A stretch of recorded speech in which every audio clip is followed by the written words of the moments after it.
Hi everyone, Holly from Safe4Kids here, and I'm absolutely delighted tonight. Well, it's tonight my time, but I'm going to introduce you to Yami. Sorry, I'm Yami Pence. Did I get that right? Yeah. Yeah. Um, she's in America, so it's morning her time. We're going to be talking about grooming and lots of other things. I came across Yami on Instagram and then again on TikTok. And I've been blown away with the information that she's sharing to help parents keep their children safe. So we're going to hear about her job as a police officer and now why she's so passionate about keeping kids safe. So welcome, Yami. Thank you. Thank you for having me, Holly.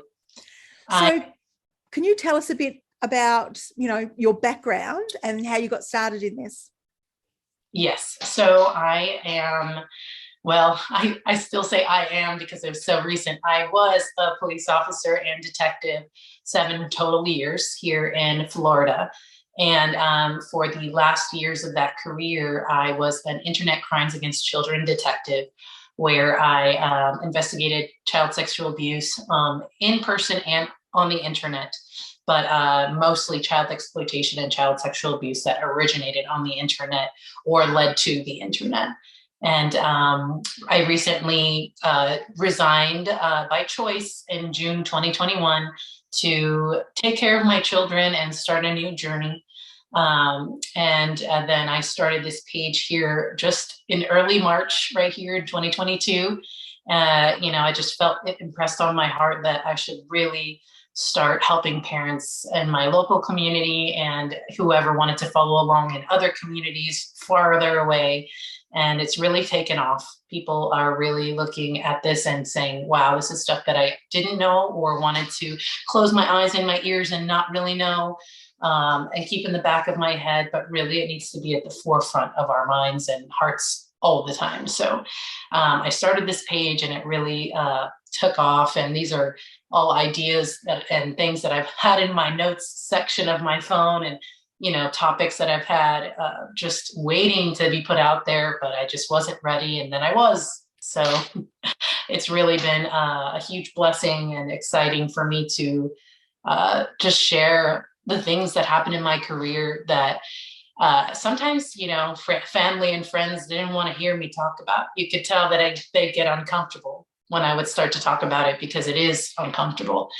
And especially if they weren't a parent or something, it was just a friend of mine that maybe wasn't a parent, they might get a little bit like, oh, right, I'm okay. Like, I'm good for hearing about that now, Yami. Like, I think we could move on to the next topic, but the passion was still there. So I'm so glad to find parents who are just desperate for this information. Especially when they see their kids, even as, like you've said before, the young age of 6 or 4 or 5 or 7, that are on their iPads looking at things and seeing things that the parent didn't expect, and they're just so grateful for this information. And being a young mum too, that must have, emphasized it even more because, you've had a career where you've seen all these terrible things happen to children. Then as a young mum, that mum lioness must have kicked in and, you just want to keep other children safe. Yes. So one of the things I love about what you're talking about, I'm wearing, for people on the podcast, I'm wearing my grooming t-shirt. Can you tell us about how children are groomed online in your experience in the job? Sure. So children are just normally, depending on the age, looking to either play a game that is on the internet, because unfortunately these days, most of the games that are geared toward children are on the internet, on an app or website that is also connected to chat rooms.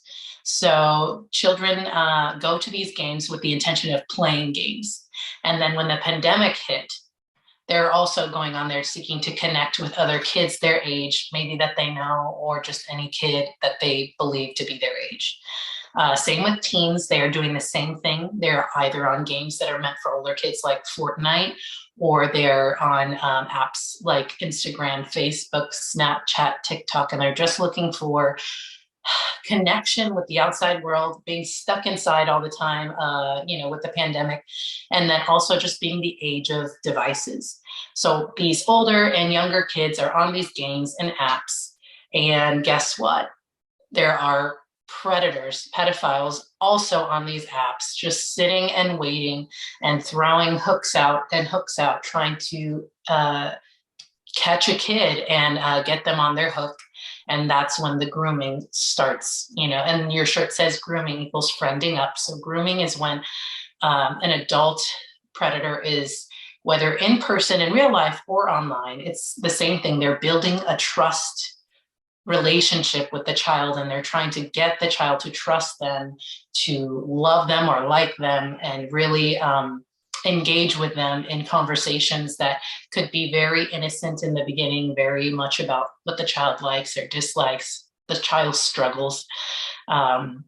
It could start with a vulnerable child that just, is looking for maybe a boyfriend her age or a friend his age, and they could believe it is their age, and the grooming predator will pretend to be whatever that child is or needs. And they are trying to fulfill that need so that the child is more likely to keep their relationship a secret. And then they will introduce secrecy into the chat. Again, it could be very innocent in the beginning for a long time or for a short time, depending on how the predator wants to go about it. And pretty soon it could go from 0 to where they weren't even talking to 100, where there's extreme abuse going on, even though it's just online. It could go from one to the next in just a few days or a few weeks or a few months or years. I've seen abuse go on for years without the parents knowing, because again, there's a child in a room, safe, the windows are locked, the doors are locked, and they're seemingly okay, but they're really on this device, an iPad, a phone, video game, and they're actually being groomed and abused this entire time. So I have so many examples. I could start with, we could start with one like Roblox or Minecraft, which is a game aimed towards younger children. And so the child starts playing Roblox, gets a chat from another 10-year-old child. 10-year-old child is chatting with another male 10-year-old child. And eventually its chat starts going towards sexual talk, and the child's not understanding. This is their first experience with it. And the other child will message a photo of child sexual abuse material. Could be just a photo of a little boy's penis. And it's really child sexual abuse material that the other little boy, which is really a predator, an adult predator on the other side of the phone or tablet, sends that image just to normalize to the child victim that, hey, look, some kids take photos of their genitals. You should too. And that's that's an example of how in an instant a child is exposed to not only pornography or pornographic material, but actually child sexual abuse material that in their mind says, oh, this is something other kids do because this boy just sent me a picture of his, and this is a huge tactic that predators use that within a moment, could convince a child to do the same thing.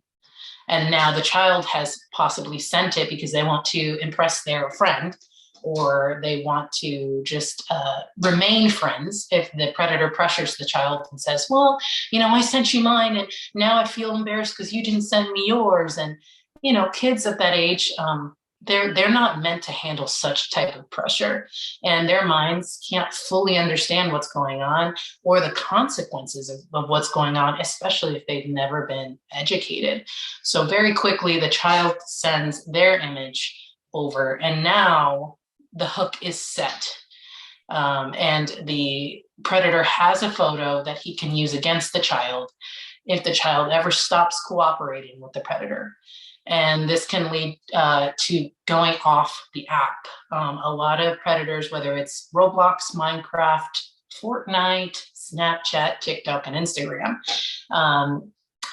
the predators like to transfer the children one of the grooming red flags for online grooming is that the predator would ask and convince and push the child to give them a little more identifying information, maybe a cell phone number, or to get off and go to WhatsApp, Kick, or Discord, or an app where they can more privately message the child without monitoring. So they will switch off and go to a different app to continue the abuse or to further the abuse if it hasn't started yet in a more private app that's even more difficult for law enforcement to track once it's reported. It's a very common tactic, and that happened in almost all of my cases. And for those cases, privacy and them going to court, I'm being very general, in what I'm saying, just so everybody knows. But this is the method and the tactics that they use. And then by the time the parent figures this out, it's only the child hardly ever says anything. I don't really remember one where the child actually said something, except for one time, and it was an older child. But the younger children have never said anything, not in my experience. It's the parent find out in another way, like they find in the cloud of their shared devices, like in the iCloud, they would find the child's naked pornographic videos or pictures that they were coerced into creating by the suspect. And there's some terms here that I'd like to introduce. Please. What these grooming predators use. They use sextortion. And then in some other countries, they call it capping. And capping is more common. I think that term is more common in like Canada and the UK. I don't know if you've heard it in Australia. Yeah, we do. Okay, so capping is when they, it's basically sextortion when they're screen recording like a live video. They convince the child to go on a live video or to send a video at all. And then they screen record it like because sometimes the children's the apps like Snapchat, they are temporary videos that disappear, that the child thinks will disappear, but the predator can record the whole thing and then use it against them. So that's what capping is, whether it's a live video or not, they capture the video in some way and then use it against the child. And sextortion is the same thing. So they're going to use this either chat that the child is having, or a video or a photo that the child already sent that is risky or risque or more just inappropriate, where the child does not want anyone to know what they did. And then the predator will use that and say, if you don't send me even more specifically sexual graphic material of yourself, I will show this to the masses. I'm friends with all your friends at school on the internet. I will send it to your parents. I will send it to your teachers. They will use anything to coerce the child to continue on demand sending them photos and images. And the sad part is this creates an almost prison in the child's mind. Usually this person is very far away. Not always, but usually the predator is very far away. Or they're at least not in a place where they can harm the child physically, unless they've exchanged that information, which that's a whole nother level. But if they haven't, they can convince the child, I know where you live. I've had that happen with my victims, and then they say, I have your photos, I have your images, I know where you live. And then they could even go threatening further and say, I'll hurt you and your family if you don't do this. And this is why, and the younger children are more easily convinced of this because they believe it more easily, where the older children can be like, but I never gave you my address, so I don't think really you know where I live. I think I'm going to go to my parents now. The younger children are more like, they know where I live, so then they really won't say anything. And then the parent finds later those videos and are like, what is this? Where did you learn this? And the reactions can cause either, depending on how the parent reacts, they can cause the child to shut down even more, or the child to say more. And most of the time the child shuts down because the parent, in a way, shuts down in panic mode that their child is doing such a thing, and they want to blame somebody. Sometimes they blame the child and they say, what were you watching? What were you doing and searching that you're acting this stuff out? But they don't realize that they didn't search anything out on their own, that this predator introduced them some type of pornography or child sexual abuse material and made them do this, like a puppet or a little mind control device, which is so sad to think But yeah, it's incredibly heartbreaking, the ways that predators do this. And there's 7 steps of grooming that I teach. Some people teach 5, some people teach 7, but in my experience, I created kind of my own list. And I wrote them down here. But basically, they're giving a child special attention. This can happen online and offline. And then they really prefer your child over others. And then they give gifts. So in one of the cases regarding Fortnite that I recently shared on my page, the suspect gave the child a cell phone so that they could more secretly, I mean, these suspects will do anything. So if the child's willing, they will go out of their way and provide a child a cell phone so that they can further FaceTime chat all night long without you even knowing. You could be a parent that's totally involved and monitors everything and make sure there's no phone in the room at night, and the child has a phone the entire time because some predator somewhere mailed it to them from some other area. And then, or a person in their real life did the same thing. These are very important things to talk to your children about, any gift receiving. There's repeated touching, hugging, kissing. This isn't a real life grooming tactic. There's a sympathetic listener. This could happen online or offline. And it's just they go after the vulnerable child and they want to listen to the child's problems, empathize with the child's problems, and try to understand the child more than their parent does, and then convince the child that, oh, I like you, love you, understand you more than your parents get you, and to get to get between the parent and the child is imperative for these predators because they want to keep the secret. And that's part of the sympathetic listener, is to convince the child to start keeping secrets. Number 5 is to get the child alone, physically or emotionally and mentally, to get the child just isolated from communicating with the people that they need to be communicating with. And then in a real life, red flag is to offer to help babysit, offer to help finances, take the child places. They could do this online, but that's usually actually a goal for these predators, is to eventually get to meet the child. And then number 7 is those private messages on the internet. This can happen offline first, and their goal is to get them chatting privately so that they can further groom them. And that happens online as well. They start on Fortnite, Roblox, Minecraft, Instagram, TikTok, and then they say, hey, look at this messaging app. It's great. Let's go off of there. It's a little less busy over there. We can talk more. So, yeah, that was a lot that I just gave, but I hope it helps, Gold. I hope it helps. I hope all the masses hear this, that we're not asking you. So I encourage constant and regular monitoring of our kids and their devices and their screen time, constant education and talking about things with your children in the car, and keeping it light but keeping it normal and regular, no taboo topics, because honestly, the more shameful and taboo you get about it, the less likely your child's going to be to tell you if something happens. And it's just, the more time they have on screens, the more likelihood that it could happen.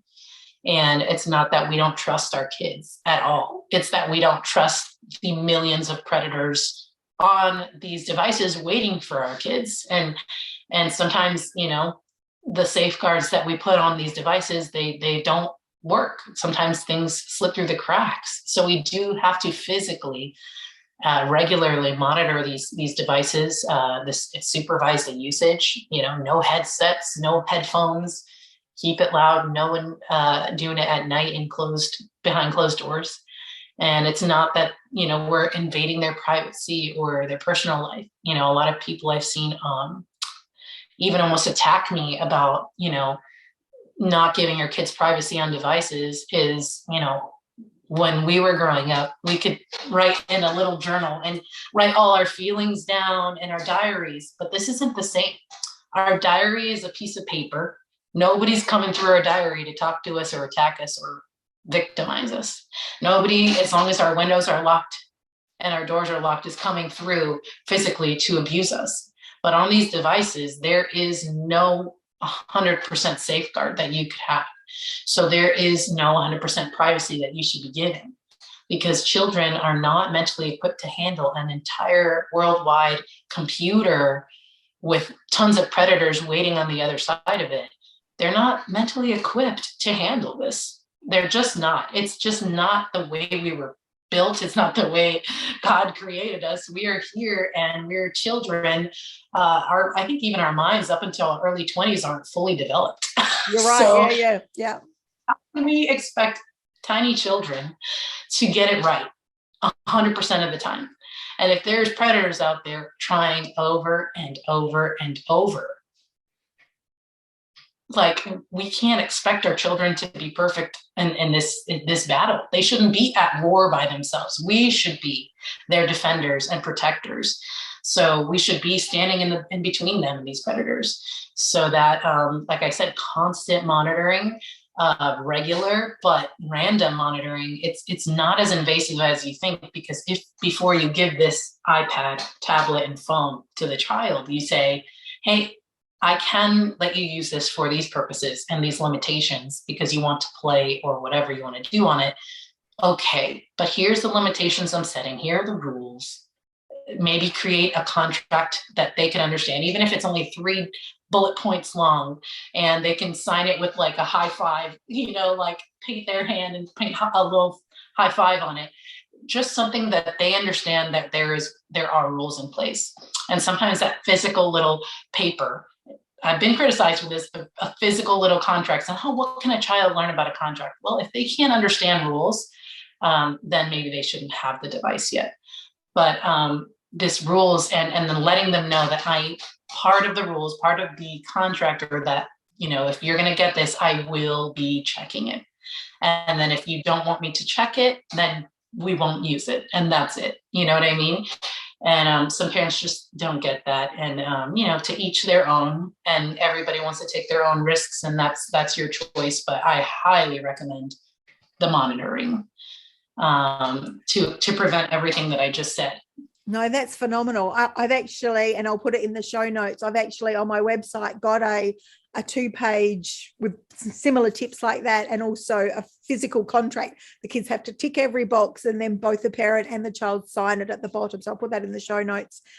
But you're so right. When I'm working with children in schools, 2/3 of 8-year-olds admit to me they go online when their parents are asleep. And, 2/3 of 5 and 6-year-olds tell me they go on TikTok. And when I do a parent workshop that evening, I say, you do know that, the 5 and 6-year-olds are on TikTok, and the parents go, oh, Holly, it's okay. It's just a dancing app. Or no, I know, right? That's just a stab to my heart. No. So, there's everything that's come out of your mouth has been absolute gold, because when like I talk a lot about pornography, and when I talk about pornography, people go back to their childhood and think about the Playboy magazine under the big brother's bed or in dad's cupboard. Right. Parents, I don't have children of my own, and you're much younger than me and you're a young mum, but I'm not going to lie to you, I wouldn't want to be a parent trying to bring up children in this technology age, because most of us didn't grow up with it. So, it's made parenting so much harder, because, Yes. they don't come with a handbook, children anyway. So I really encourage parents to listen to everything that you've said and to research these apps. And, when I do a face-to-face workshops here in Australia, I always send parents to Common Sense Media. Bark are really good. And, I always refer people to different agencies so that they can go and research. Here in Australia, we have the Safety Commission. That's a government department. But to be honest, Common Sense Media is my favorite, because the second a new app's released, they research it and they give parents a very balanced view. They don't just say, get your kids off everything. These are the pros and these are the cons, but parents need to research all of this stuff, and, not just because they go on the app store and it says, 8+ or 13+ or whatever. that's not to protect children. That's to protect the app people for data for children. So they just want money. Unfortunately, big tech wants money and views and internet traffic to head to their website. They don't really care about anything. And if they did, they would create a children's app that's safe, that doesn't have chat rooms, that doesn't have awful things and awful ways for predators to get them. And I haven't found one yet. No. So we've talked about younger children, but of course it's also a big problem with our teenagers. So have you got any sort of case studies, general ones that you can share yes, with the parents? Because there'll be lots of different age parents have got different age kids that are listening. Teenagers, we've just had a show on last night, ironically, here in Australia, about catfishing. And one of the women's stories was she was 15 and thought she was in a relationship with a 17-year-old, and it went on for 12 years. Wow. I know. She ended up marrying somebody else, but still stayed in this supposed friendship. And then she finally found out it was a 62-year-old man. Who would have thought? So, it's our young children are getting caught, but also our teens are getting caught. So what can you share about teenagers? Yes. So Snapchat was a big one while I was working. Anytime I saw Snapchat, it was constant predators fishing for the teens. And like you said, especially teenagers, but even the younger ones, as soon as they get on these apps, there's just nudity, and then it goes to pornography, and especially in the private messaging back and forth, but even in the regular feed, these apps promote just a normalization of nudity, pornography, and sexuality. And so these kids are being normalized to it. Everyone in school is talking about it, right? So even if you are a strict parent, like I will be, and don't give your child a smartphone early on, somebody else, if your child goes to school, if your child hangs out with someone not near you, away at their house, down the street, they may look at a phone of their friend that has no internet monitoring and see pornography. And so, or worse, So one of the biggest cases that I had that went federal was a Snapchat-based case, and a suspect was not that much older, was victimizing girls from 12 to 13 up to 16. And he was 19 years old. And he started this by preying on actually a vulnerable young girl. This is a girl who didn't have her parents. Her grandma was her guardian. Her grandma, imagine if we don't know too much about what the kids are doing these days, imagine grandma guardian, who knows even less. And, she just didn't know how to control this girl by the time she got to her. And she was using the phone and never had any limitations, was on Snapchat, and then saw girls, which is very common right now, whether it's Snapchat or TikTok or Instagram. OnlyFans is a new website, new-ish in the last few years, and it's supposed to be meant for adults, but a lot of teenagers are getting on there, just lying about their age, getting on there and making money by posting pornography. And so this girl saw an advertisement and said by a guy that said, hey, if you send me sexy photos, I'll pay you this much money. And then she started chatting with this guy, and they became friendly, and she's 16, has no money, and again is in a rough situation where grandma had to take custody and help her. And unfortunately she fell into this trap. You got to remember, like, some kids from different backgrounds, whether they come from a lot of money or not, for some reason want to have their own money, or they want to feel in control of their own life. So they may fall for something like this. And there are two avenues. This child was tricked by the hope of being able to make some money. And she, in the first videos that she made for this predator, was very light, like softcore pornography, like just sexy underwear, some shots in her bra, things like that, things that were not that far off the deep end, things that were normalized, you know, because a lot of people may think, never my kid, like you said earlier, never my kid would do that. They know better. They know that's wrong. But sometimes, like I said, our kids are not able to really see the consequences in their actions. And because this is so easy to take a photo, and they're being pressured into doing, like, hey, if you really want this money, I got another girl offering to do it. So I'm gonna give you $300 in 2 minutes if you send me a photo of yourself in your bra and a little bit of your face, you know. And the girl may be like, okay, you know, and or maybe even no face, just me and my bra. Okay, so nobody's gonna know. I could really use $300. I really want to buy something for someone special or for myself, whatever it is. And that's how this girl got roped in. The beginning photos were not that bad. It was, you know, very vanilla for what's out there considered, you know. And then what happened was he did the capping, the sextortion. He did some stuff on live video, and then basically used all of that against her to force her into sending more. And he made her into, like, he called her, you're now my sex slave. Like, he reintroduced himself and, okay, I'm not sending you any money. You're now my sex slave. So go ahead and go to the bathroom right now and do this and do this and do this and do it like this and do this to yourself with this object. And I know that's very uncomfortable to hear, but he was really like directing her to do, and here that's called, in the States, it's called soliciting child sexual abuse material or child pornography. You know, it's production of child sexual abuse material or child pornography.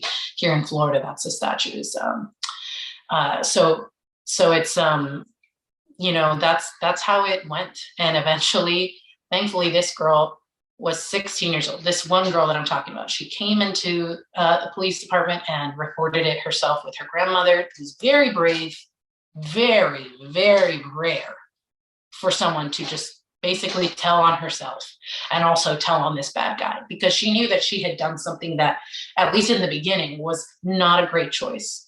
But she was like, I'm done being this guy's slave. I'm done doing this. Because he went on more. Eventually he got violent about it. And, you know, so eventually she was like, okay, I'm done doing this. I'm going to go tell. And, you know, even she was holding back with me in my interview, but eventually I gained a trusting relationship with her for her to be totally truthful, because again, they're this whole time being groomed and convinced that they're going to get in trouble. So come to find out, I team up with other jurisdictions. I team up with this takes a lot of effort, you know, and then this case ends up going federal, but we did so much more research onto this one 19-year-old suspect. And he ended up having, once we did the search warrant on his home, he ended up having tons and tons of really horrific, violent child pornography on his devices. Even though he was only 19 and he was just 18 or 17, you know, a couple of years back, he's just a child. No, his addictions and his wants were very violent and very aggressive toward younger children and even toddlers and babies.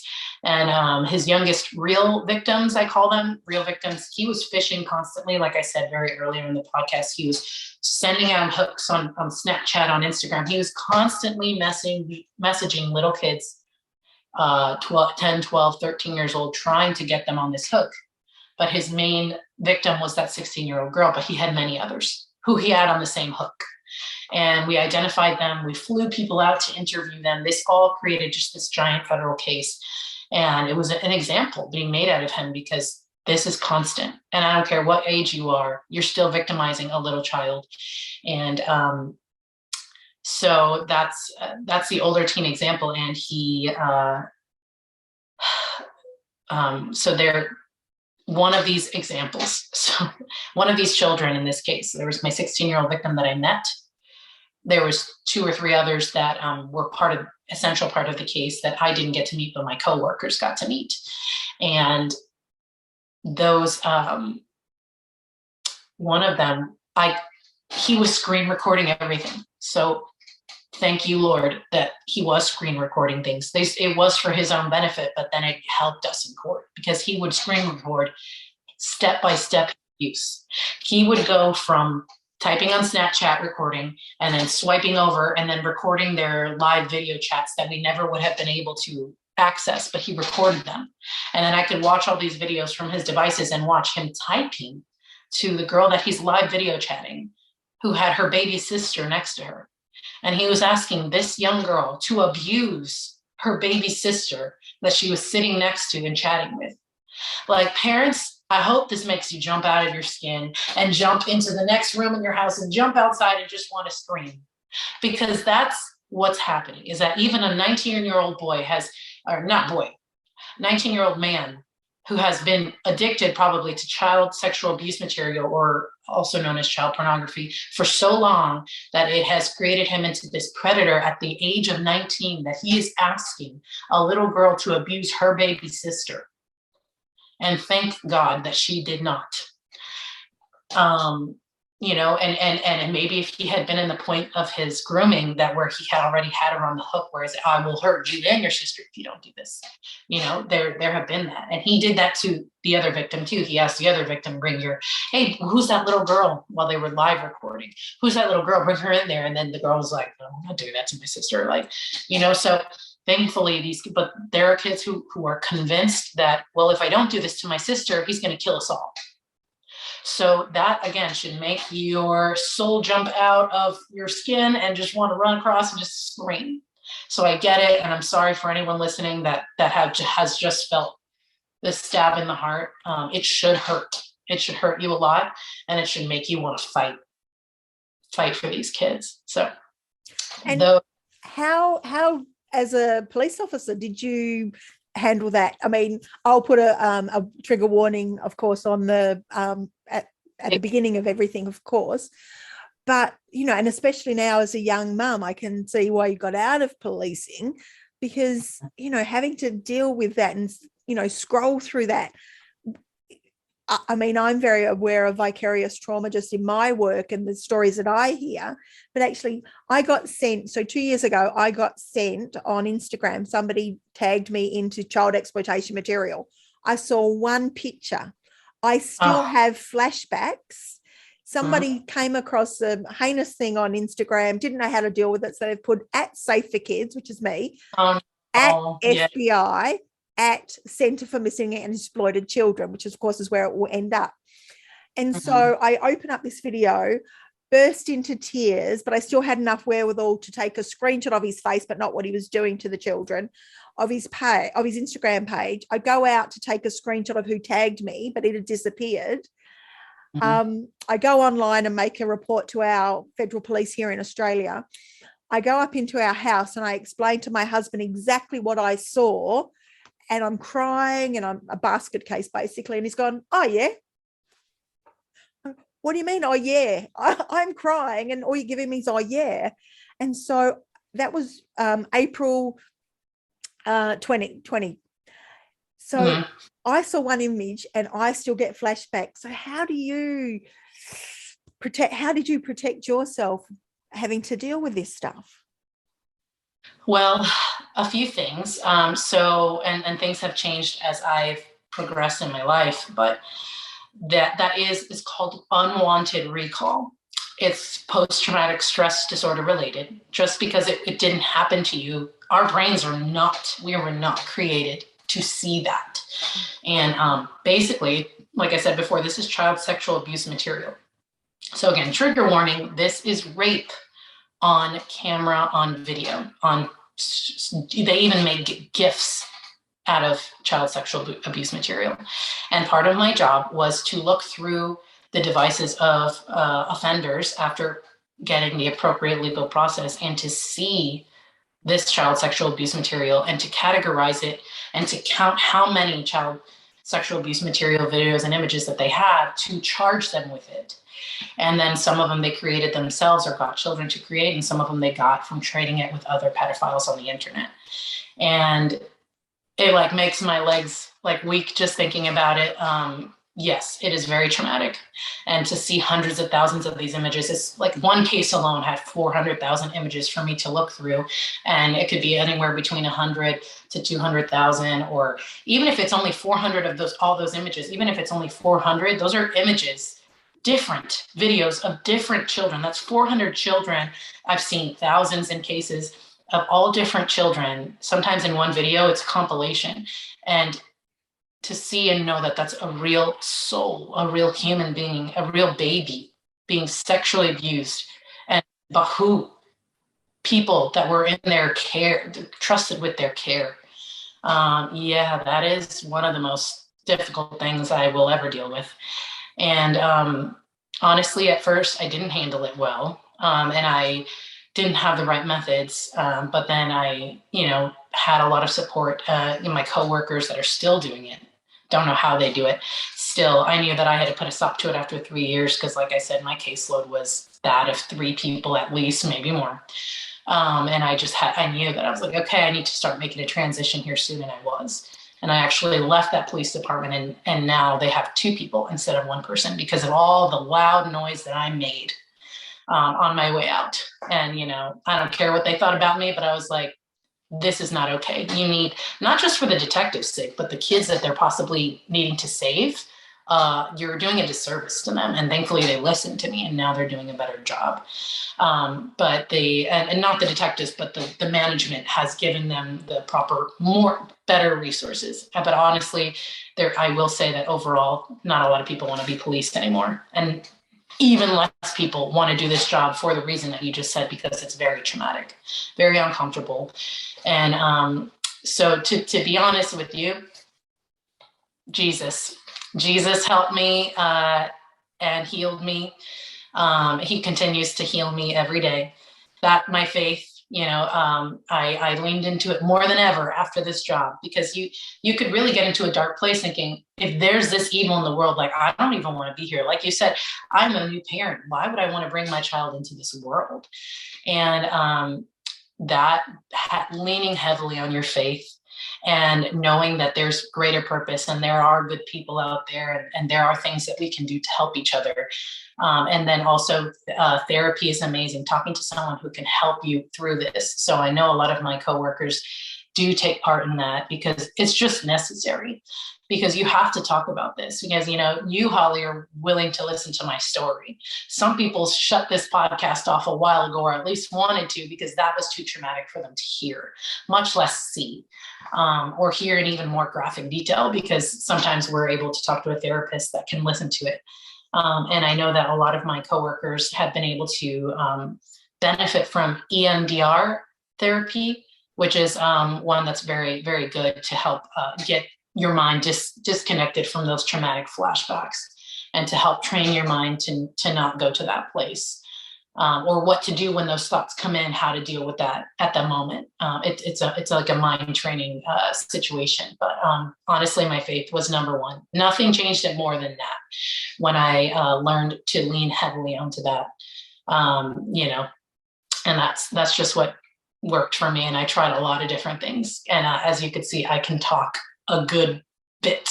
So I had a lot of loving friends and family who did want to listen to me. Some didn't, and I could read that room really quick, and I would just stop talking about it and never bring it up with that person again. But some were very willing to hear me and support me, and will probably watch this later in support. So yeah, that's how I dealt with it. I do recommend anyone, especially children, but anyone who is exposed to it, or if their child goes through something like that and they have to see something, if they see it on Instagram or tagged in it, if it goes viral, a lot of these things go viral just for the sake of people trying to get help to that child. People say, oh my gosh, this is the most horrible thing ever. And before they know it, they tag people like you, or they share so we got to catch this guy. Do you know who this guy is? And they're unknowingly or mistakenly sharing and perpetuating child exploitation material. So, if you see it, anybody watching this podcast, if you see it, you can go to cybertipline.org if you're in the States. And then I know this extends internationally as well, and you can report it. I know Canada has their own cyber tip line. I'm sure Australia has their own type of a cyber tip line, and other countries as well. And then all the different police jurisdictions will eventually get that tip and handle it. Yeah. Those are the type of tips I got. So, yeah. Yami, thank you so much for your time. I hope people get a lot out of this. You've shared so many gold moments, you know, we've got to educate adults. The only way we can combat, it takes a village. And I really wholeheartedly believe that. And, you know, if people could share this with, you know, it's not a comfortable conversation, but we need to get the message out there, because as you said, there are millions of these people preying on children. But there's more of us. If more of us stood up to them, we could really make a difference. So thank you so much. Yes, I totally agree. We got to do this together. We got to lock arms, you know, virtually from a distance. And, you know, it's heavy. It's hard to listen to. It may ruin your day sometimes seeing these stories or hearing about this, but just remember that you learning and you being willing to learn and being willing to listen at least one time per month even, and learning something new about this and sharing it with at least one other person, you could directly be, even if you're not near Holly, sharing this. But if you just share this video, or if you just share one little snippet from my Instagram page or TikTok or something that teaches a parent something to be more aware of, that could be the game changer. That could change one child's life, which could change all of their families and children and generations. By preventing the abuse of one child, you can change an entire generation. That gives me goosebumps just thinking about it. It's so worth it to do this and this fight. Thank you again. Bye. You're welcome. Bye.